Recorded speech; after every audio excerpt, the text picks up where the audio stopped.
Hi friends, வணக்கம். நான் தான் அன்னபாரதி பேசுறேன். தினம் தினம் தினம் படிக்கும் பொழுது புதிய புதிய தகவல்கள் நமக்கு கிடைச்சிக்கிட்டே இருக்குங்க. மாற்றம், இந்த உலகமே மாற்றத்தால் நிறைந்தது. அந்த மாற்றத்தை எப்படி நீங்க வரவேற்கணும், இதை எப்படி நீங்க ஓகே அப்படின்னு சொல்லிட்டு அக்செப்ட் பண்ணிட்டு போகலாம் அப்படின்னு சொல்லிட்டு கவியரசர் கண்ணதாசன் ரொம்ப அழகா சொல்லியிருப்பார். அந்த ஒரு கவிதையை மட்டும் உங்க முன்னாடி படிக்கலான்னு இருக்கிறேன். கவிஞன் ஞானோ காலக்கணிதம், கருப்பட பொருளை உருப்பட வைப்பேன். புவியில் நானோ புகழுடை தெய்வம், பொன்னினும் விளைமுக பொருளின் செல்வம்.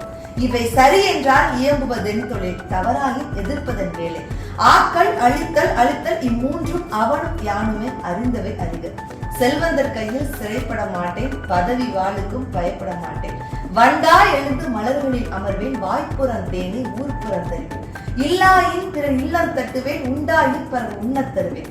பண்டோர் கம்பன் பாரதிதாசன் சொல்லாதனத்தின சொல்லிட முனைவேன். புகழ்ந்தால் என்னுடல் புல்லரிக்காது, இகழ்ந்தால் என் மனம் இழிவுபடாது. வளமார் கவிகள் வாக்கு மூலங்கள் இறந்த பின்னாலே எழுதுக தீர்ப்பு. மாற்றம் என்பது மானிட தத்துவம், மாறும் உலகின் மகத்துவம் அறிவேன். எவ்வவை தீமை எவ்வவை நன்மை என்பதறிந்தே ஏகுமன் சாலை. தலைவர் மாறுவர், தர்பார் மாறும், தத்துவம் மட்டுமே அச்சய பாத்திரம். கொள்வோர் கொள்க, குறைப்போர் குறைக்க, உள்வாய் வார்த்தை உடம்பு தொடாது. நானே தொடக்கம் நானே முடிவு, நான் உரைப்பதுதான் நாட்டின் சட்டம் என்று சொன்னார் கவிஞர் கண்ணதாசன். இந்த ஒரு அற்புதமான வரிகளோட மாற்றத்தை வரவேற்போம். புதிய விஷயங்கள் வந்தா அதை சந்தோஷமா ஏற்றுக்கொள்ளலாம். வாழ்க்கை இனிதாகும். நன்றி.